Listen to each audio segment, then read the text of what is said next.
we are going to talk beans. We're going to give it the beans, and today we're giving the beans on 2nd edition Trekking the World.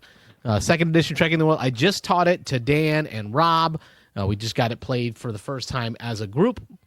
So glad to have you all here to talk about Trekking the World 2nd edition. I am a fan of Trekking the World 1st edition. I am an owner of that game. Trekking the World 2nd edition just released 2024. It's an Underdog game, and it is designed by, looking at the box. Wow, they don't have the design on like permanent. Like, there it is. Game by Nick Bentley and Charlie Bink. And then graphics by Alfredo Rodriguez and Nalia Acuna.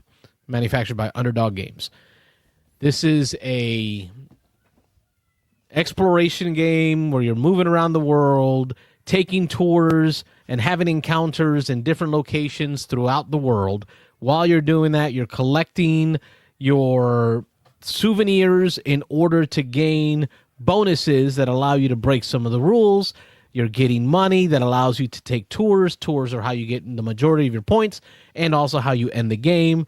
Depending on where you stop your movement, you end up picking up souvenir cubes of 4 different colors. As you gain cubes, you slot them into your suitcase. When you get full sets of souvenirs of the 4 colors, you're getting more points. Did I miss anything, Wayne? Well, that sounded pretty good. That's Trekking the World base regular retail edition. And in the beans format, we give you the basics, which I just did. We're going to give you enjoyment.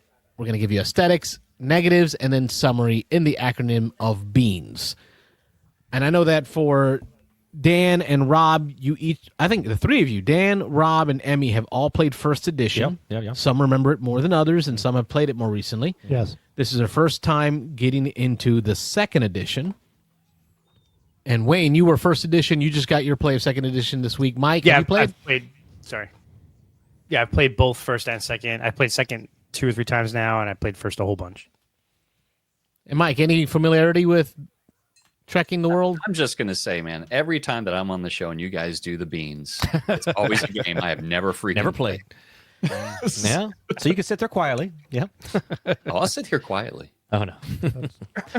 But you can tell after the beans, you can give you a report of, does this make you want to play it more or less? This is actually a game I do want to play. And I also want to play the history one as well. So I will be listening. Go ahead. All right, let's talk enjoyment. We'll start in the house first. If everyone wanted to give a point of enjoyment, so all those that are in studio, we'll start with the lady.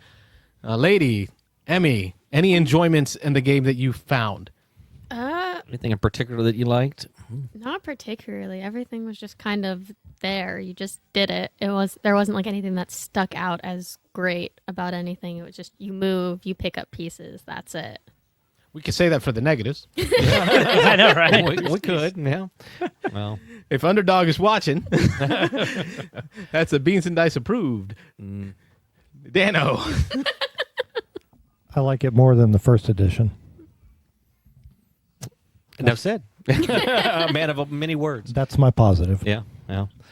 I don't know that I do, just to, again, not to get into the negatives. I'm trying to think. So are we looking for something that we enjoy in this particular version more than the first one, or just something we enjoy about the game in general? This one, the one that we're actually talking about, yes. Okay, so this over the first edition, or this just in general? Just this. So just this. And just it's this one? what, E for enjoyment? Yeah. So a positive, that like me. I like this more than the first one. Okay. I gotta say, like, the childers are worrying me. Like, I go, tell me about enjoyment, and she's got none, and then Rob's got qualifiers. Like, Yes. well, if we qualify it, I might be able to get 1 point. Definitely didn't like it as much as the first one, so I'm trying to find something that I can call out that I think people would enjoy more in this one.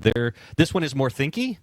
This one is more AP, I think. This one is a lot of open information. There's nothing that's really hidden other than just these cards cycling.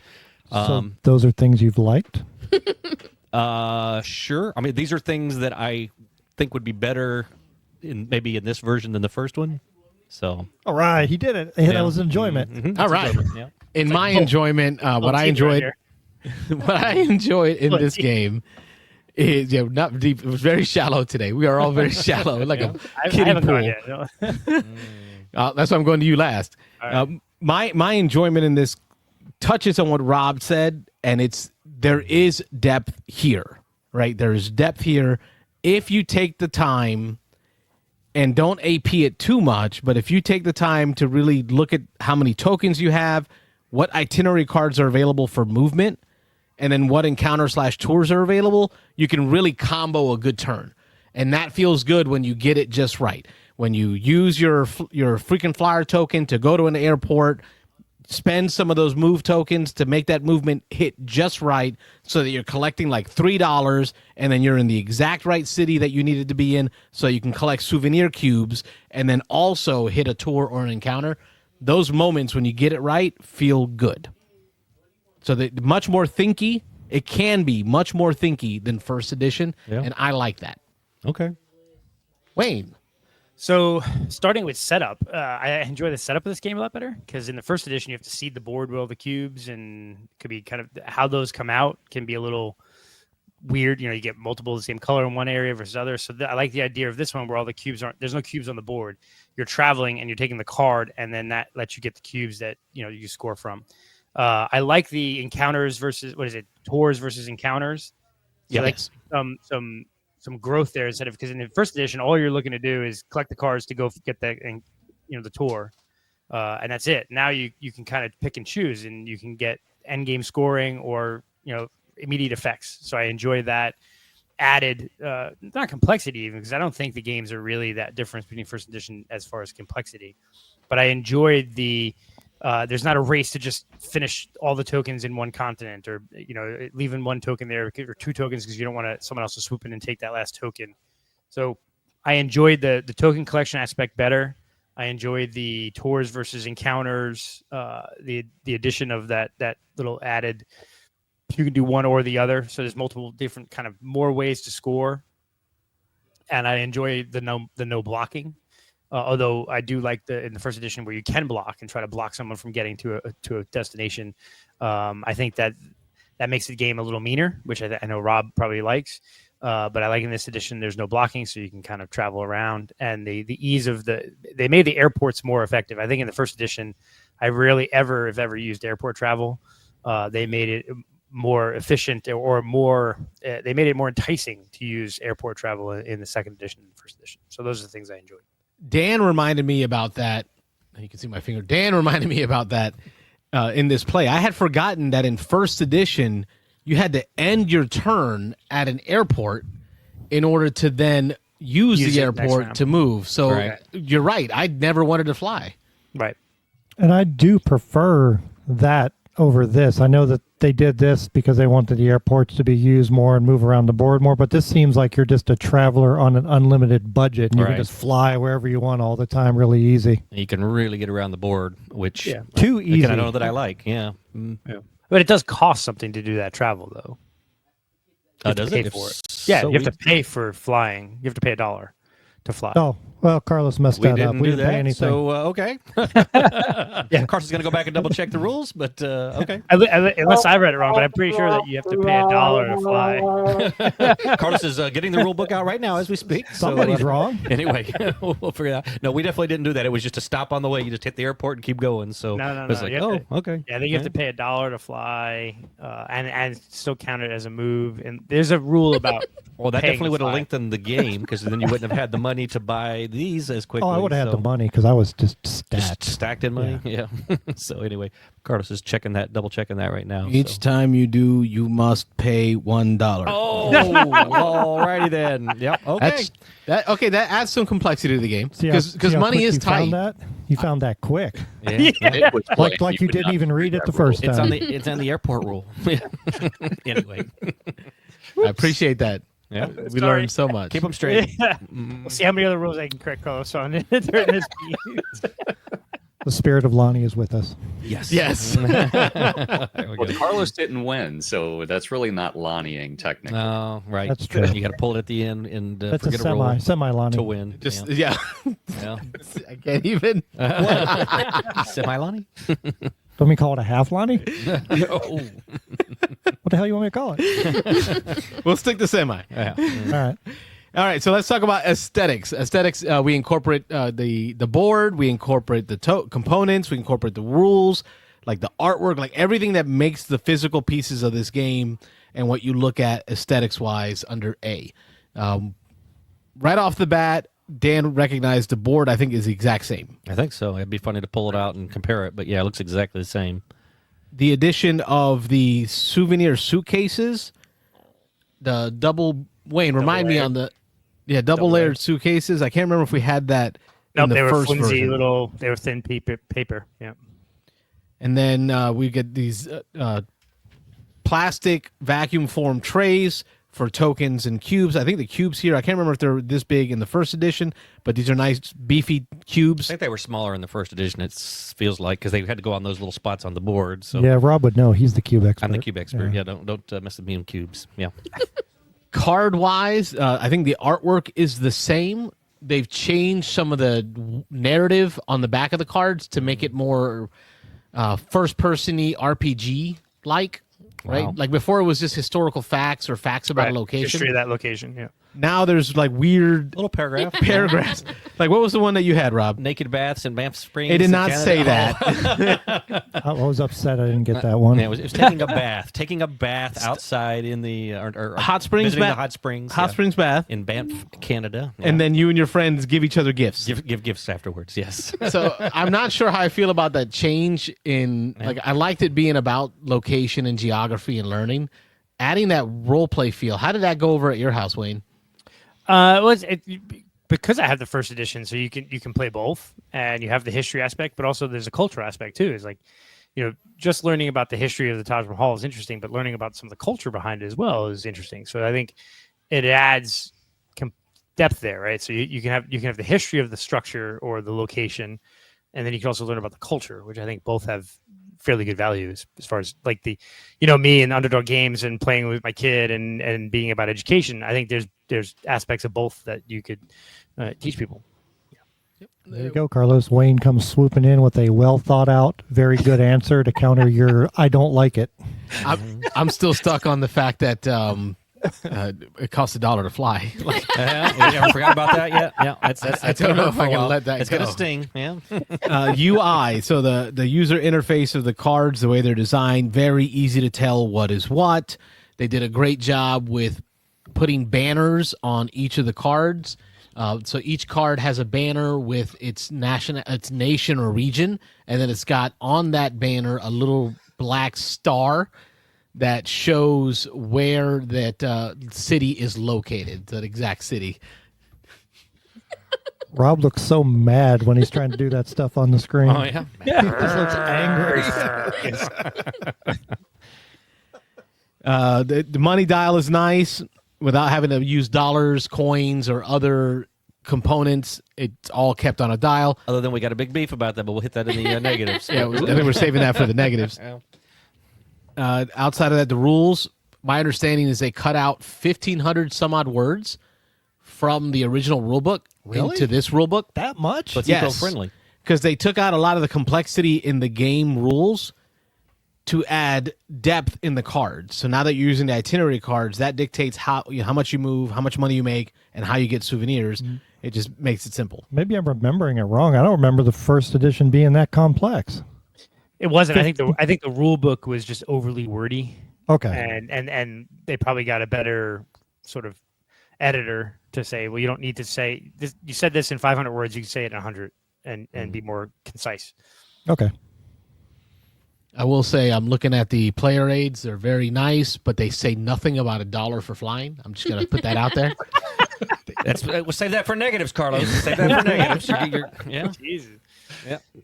I mean, in general, though, the aesthetically speaking, Underdog Games is just solid, right? You're never going to get something that's just insane, like, I don't know, like the Simon level mini whatever. We But have you're not the going to lens get finish on these cards, which is nice. Yeah. I mean, they're not cheap, flimsy cards. They're pretty. Why didn't you bring that up in the positives? It's aesthetics. Aesthetics, yeah. You're always going to get vacuum form trays. The box is easily organizable. It makes the game easy to set up and break down. Everything's pretty clear, good colors, but so it's just solid all around. Did y'all notice that each of the meeples has a different silhouette? So some have hats, some have ball caps, Speak some English, have please. ponytails. Yeah, I'm disappointed the pink one is a woman. Is it really? Yeah, it is. stereotyping. Stereotype. Throw this game in the garbage. And that brings us to the end for negatives. Oh, I didn't even first? do Who's my first? negatives yet. Yeah, no. Going to the ends. Emmy, I know we were in aesthetics. You had a concern about some of the aesthetics. What was the first thing that hit you? Talk about the dial. Okay. It's your prompt for the dial. The dial. Okay, so my problem with the dial is that it is double layered and it is nice, like the way it looks. However, when you actually use it, when you twist it up, it takes you to 20 instead of going to 1. So you have to twist it the opposite way than you would usually turn like a dial to go up. Like the numbers increase the opposite way than I've used So in a instead lot. of spinning the bottom of the dial, hold the bottom of the dial and spin the top. No, the number Her order and Carlos on the dial. both. I have no problem with it. Her and Carlos both were like completely backwards. They couldn't get their mind around. I have to go the opposite way of what I naturally feel like I want to go to make the numbers go up. But I thought I was crazy when I Yeah. first played the game because I had that exact feeling. Like I kept wanting to spin my dial the opposite way. Like I'd be like, okay, I'm at 3, go to 4, and then I'd No, spin I'm it at and it 2. would bring me to 2. Right. I felt that. Like when you said it, you were like, Lauryn Hill's strumming the words to my song. Speaking to Or your soul. just do the third option, like the idiot like me, and you just turn it upside down. That way you Yeah. can still turn it the other way, and it's going the correct way. We just spin them back and Just forth, read the figure out which numbers way upside goes down up. the whole game, like I did. Yeah. Well, that was the thing. Me and Carlos did end up flipping it upside down. So you're just reading your number upside down, but it spun the correct way. That's how we fix things Oh, here. we're not wrong. I mean, check this out. In the chat, Chad Stilson says, I'm with her. Marvel Champions and Mistborn deck building game does the same thing. Like, it's just, it's not intuitive. I gotta go get one now. I'll be back because I want All to right. see. He's got to go find his And guy. don't think about it. Don't think about it. You just got to do it. Like, if you just do it, does it feel right? Yeah. And it didn't. I don't get it. I can't remember when I first picked it up which way I went. So, I mean, I went to go add $1 and I'm like, I'm at 20. Wait, what? Well, You guys are just talking. Mike, what are your thoughts?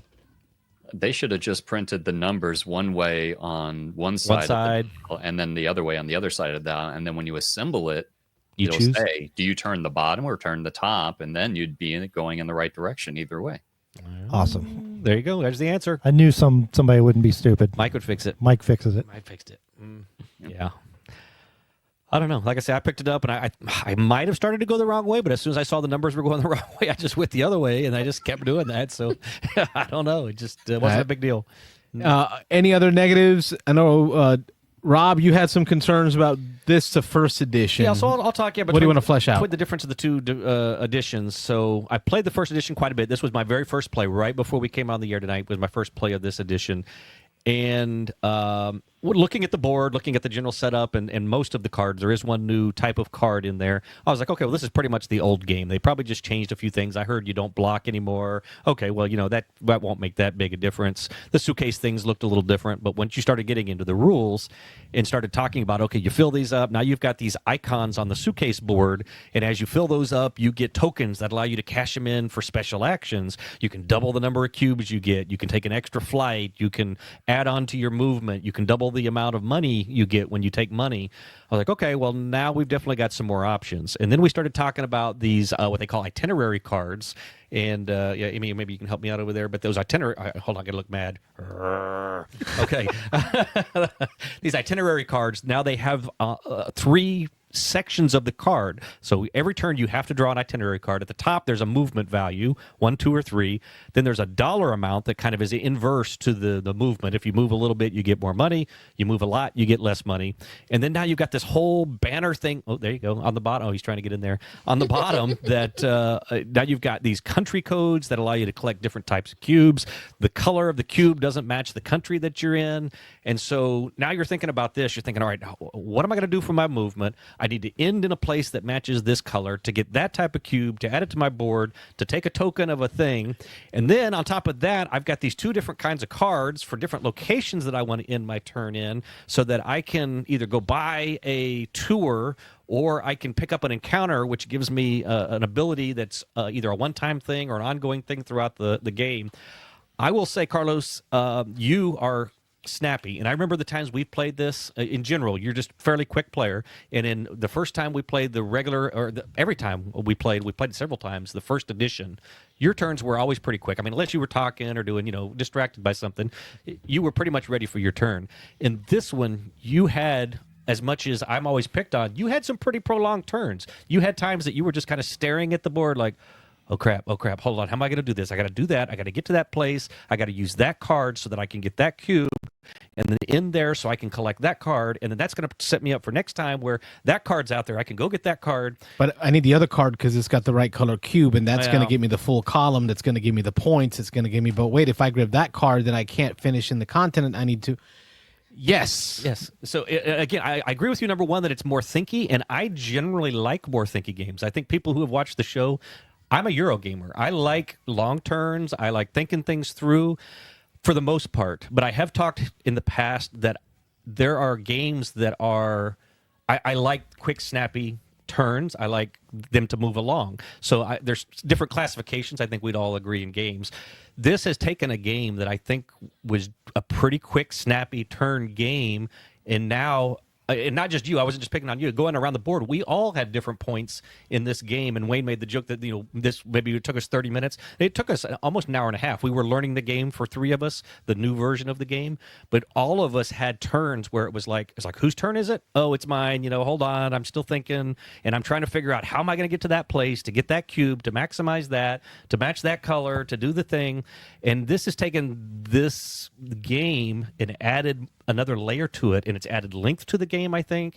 It's added extra thought to the game, and that's not what I want in Trekking the World. I'd prefer the first one. I prefer quicker turns, all the cubes on the board. I can pre-plan. I'm here. Next turn, I'm going to go there and grab that. These cards change so constantly. We talked about that. I can't pre-plan my turn nearly the way I could in the first game. And so, I don't know. I'm ranting here, but there's a lot here that it definitely made the game deeper, made it more complex, made it more thinky, which I would tend to like, but I don't like it in this one, I don't think. So anyway, I'm done. Go ahead. Well, when we were talking about the fact that in the first edition they had the cubes on the board, but that was also like an incentive to go to this spot, to go to that. I felt like when I was playing the game, I was just kind of hitting the same spots over and over again, like going on this trail, because there was nothing. Like, I never went to South America because there was nothing over there that I needed. And if the card wasn't up there, it wasn't even in my brain. There was no, I need to go over there so I can get some of the cubes that are over there. And it just, like, I went on one path and then I went back up that path and then up and down on there. I never went into South America. I never went into the Oceania part. I told you to stay out of Oceania. It's my land. That's a good point. I didn't think about that, but yeah, for better or for worse, this game does not promote you necessarily branching out and going to all the different areas. You can kind of move around a little triangle of the board. Well, there are 8 places on the board, cards. Yeah. That have 8 different places that you're going to want to gravitate to. Yeah. But you were right. There were times when the majority of the cards were Asia. Mm-hmm. Right, so there's no need to go to North America. I think one person got a card from North America. Was it Robert? I was just saying, I did that. I went to almost everywhere. I think the only place I didn't go was Oceania. I told you to stay out. And I finished in, was it last or next to last? Yeah. I mean, I saw the world and I finished in last place. So I don't know. Yeah. So I think Rob actually hit it on the head. You have games that Euros that have long terms that are crunchy, but there's a deep strategy there. This, like you said, seems like it made the game longer with more things to do on your turn because of all the different options, but it didn't add any strategy to it. It's just kind of like, I'm going to hop there, and then I'm going to hop there, and then I'm going to hop there. Yeah. And, I mean, I wasn't paying attention for half the game, and then when I figured out what the end game conditions were, I just went around and bought 4 of these things real quick to end the game and won. Mm-hmm. And I wasn't doing anything with any kind of strategy. All right, outside the studio, Wayne. I'm quite the opposite, I think, of everyone there. I enjoyed this one. I think I enjoy it more than the first edition. I don't think it's more complex than the first edition, and the 3 games we've played so far have been as fast or even faster than the first edition. So I don't know. Wow. Yeah, it's quick. Pick a card, go do these 3 things, move on. I think the flying, making it easier, allows you to hop around. I think the problem with the first edition, because flying was so sort of intrusive or not incentivized, I would stay in Africa and just bounce around Africa. In this game, I'm bouncing around a lot more because I spend $1 and I can fly across the world to go get that, that the North American thing that just popped up. So as you cycle through the 8 cards that are showing, this game allows you to bounce around more easily than the first edition. Allows you to go around people instead of being blocked. So I think the movement is a lot smoother there. So I found it easier to play even than the first one. And my dial, I picked it up, I immediately went down and went up. So it just must be just the way Carlos and Emmy think, because I have no problem. Chad still seem too. You have the dial Chad, and you turn it right to go up, left to go down. I mean, it's Chad says spinning something up should make the numbers go up. yeah. I'm just doing it again. Maybe it's like a hero clicks or like magic or just the way dials in certain games. X-wing, I don't know. Because I'm used to it. I spin it. I immediately grabbed it and just started spinning it without looking at it and saying, okay, I want to go up. And I looked at it and I was going up. So I guess that is absolutely probably just individual how your brain works or how whatever, or it could be just certain games that we've played have trained us to go right to go up. Yeah. Anyway, but the only negative, I don't really have any negatives. Other than I will say, I will agree a little bit with Dan and Robin, and I mean that the game adds some thinkiness to it, and I can see where it might make a term longer. So I can certainly understand where people might think that the game's not deep enough for the amount of gameplay there's there. But I don't know. Not the experience I've had so far with it. It's been pretty quick, snappy. So. What do they advertise? I'm sorry. What do they advertise on the box? I'm just curious. I can't quite see it from here. As far as playtime, 30 to 60. 30 to 60. Okay. Yeah. I'm just It curious. plays. It does play 1 to 5 players. Okay. Yeah. So I wonder if I only played it with 2 and 3. So solo 2 and 3 are the 3 games I played. So I wonder will if say maybe the 4 fourth is player? different. 4 is definitely different because there were times where I'm like, okay, when's it my turn? Whose turn is it? There's a little. It was mostly Rob slowing everything down. Yeah, of course. And still coming in last. But I don't get it. These cards cycled quite a bit. I felt, again, I was like, all right, I'm going to do this and this. But when 3 more people are going before me again, half the cards were turned over. All right. So that could be not the whole trekking through history thing too, where how quickly is that? But it's display different, Wayne. Like there's two rows, right? Yeah. There's the tour, and then there's the encounter. So what Rob is talking about is the encounter row. The encounter row, that thing flew. Encounters are easy to get. You don't have to pay for it. You just got to be there. We almost ran out of them. Correct. For the first time, we almost ran out of the deck. We almost had to reshuffle, right? The tours, on the other hand, I think moved. Look at that. The tours were very slow to move. Yeah. I think Dan had 4. Emmy, I had 3. I had 3. Rob had 1. And I had 2 at the end, but 2. Okay. So I think that adds up to maybe 8. Math. 12 at most. It's a display of 4, so it only flowed, like it only changed 3 times. Like it only flopped over. What's the word? Cycled over 3 times. Yeah. That's not a lot. Yeah. So the tours don't cycle over. The encounters do. And I think we had somewhat different. Is like when I played it with my kid, my wife, I think we forgot about those encounters and focused on the tours more. So I think that could also potentially slow stuff down too, because if people are just going someplace to get the tour versus the encounter. And I think that's what it's kind of a negative is, like you have to balance the two, right? Like I kept focusing on, well, I need to go to the Great Wall of China and turn in these cards to do this tour, forgetting the fact that I'm passing through a spot where I could have stopped and gotten a tour. So I think that's you can forget one versus the other, I think is what we're seeing. Yeah, with the encounter cards, all I did was every time one popped up like that where I could cycle the bottom row and get $3 each time. I did that a bunch of times to build up my money, and then I could just run around the board and buy all the tours and end the game. And that doesn't help if you're trying to plan and then all of a sudden the person who goes before you every time keeps cycling the cards out on you. You were sitting there and I was like, okay, I have my turn planned. And then he went wipe. And then there was nothing for me to do.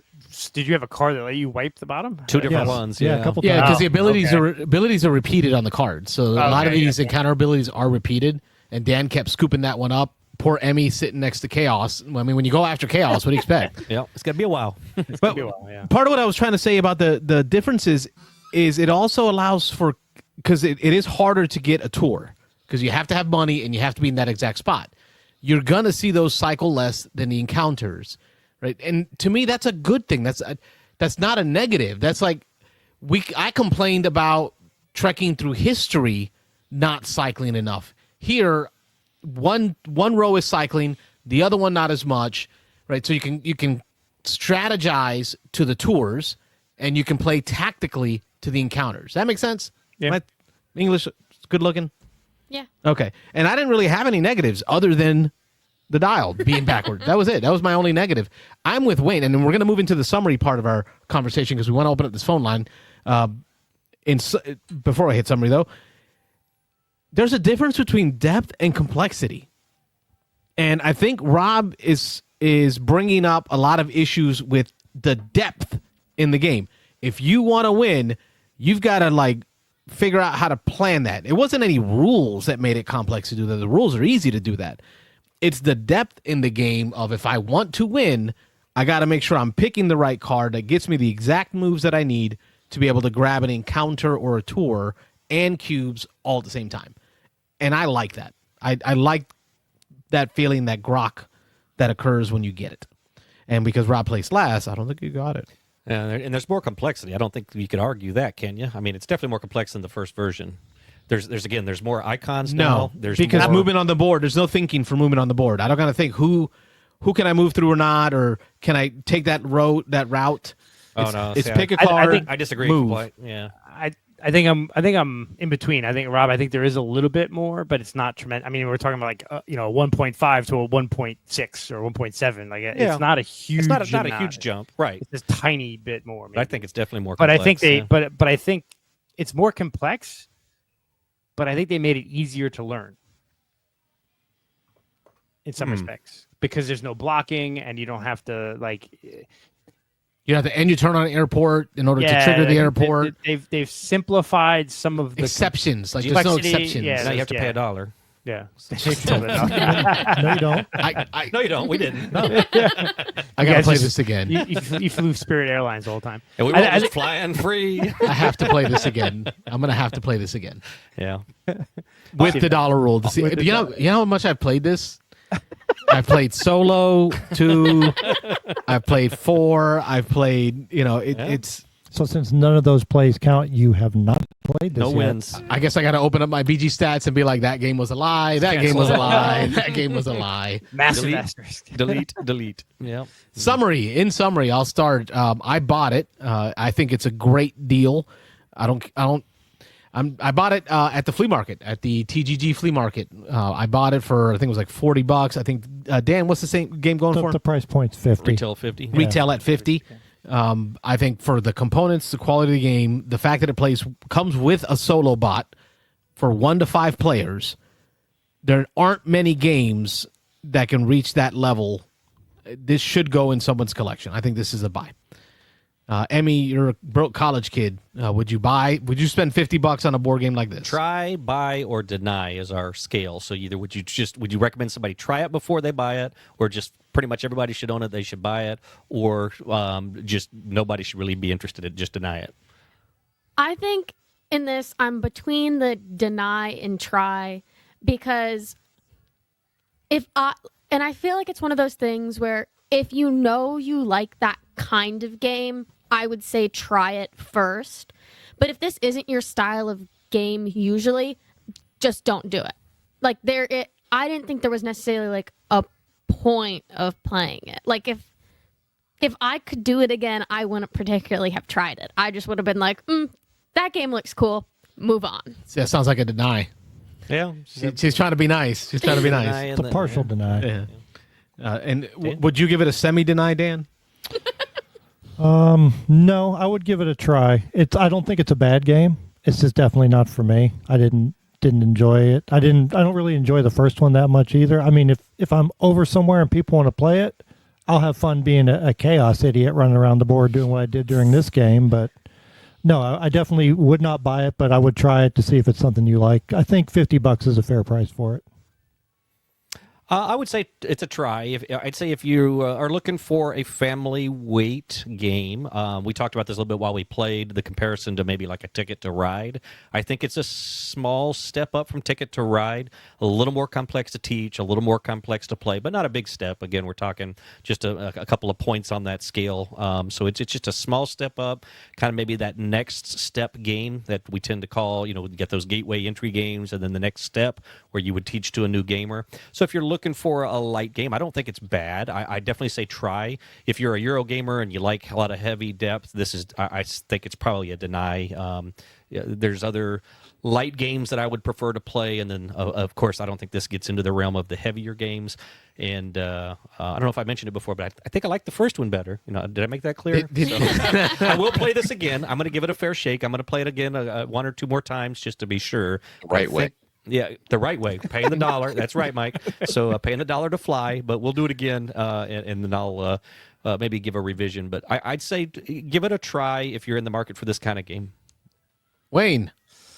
I'm going to go try, just because for similar purpose. I mean, it really depends on your game style. For me, anything Underdog's a buy, because of the weight of them fits right in with my 10-year-old and my wife, myself. And actually, some of my kids' friends are starting to get in, play games. Like, oh, let's play another game. So I've started teaching some of them games. So this is a game I can teach them. And me as an educator, any game that I can work in some education as well with a 10-year-old, kind of gamify the game a bit, is good. So it's learning geography. It's learning about the different places around the world. Learning about, in this new one, learning about culture. So I enjoy the Underdog game. So for me, it was a buy. I kickstarted it, right? But for the general gamer, if you're looking for like a Ticket to Ride like game that's a little different, not just placing trains on a map, but then obviously the production value, beats Ticket to Ride type games. So for about the same price that you would pay for Ticket to Ride nowadays, this is definitely a worthwhile investment. Mike, have we sold you on this game? Are you gonna? Not at all. No, not in your wheelhouse. Not at all. I mean, it's a game that I still want to try it, but it's gone from like, ooh, I'd really like to try that game to if somebody wants to teach it, I guess I'll try it. Yeah, That's what we're here for, helping people make educated decisions on their purchases. And we'll play it at Dice Tower West, so you can see. there you go. Awesome.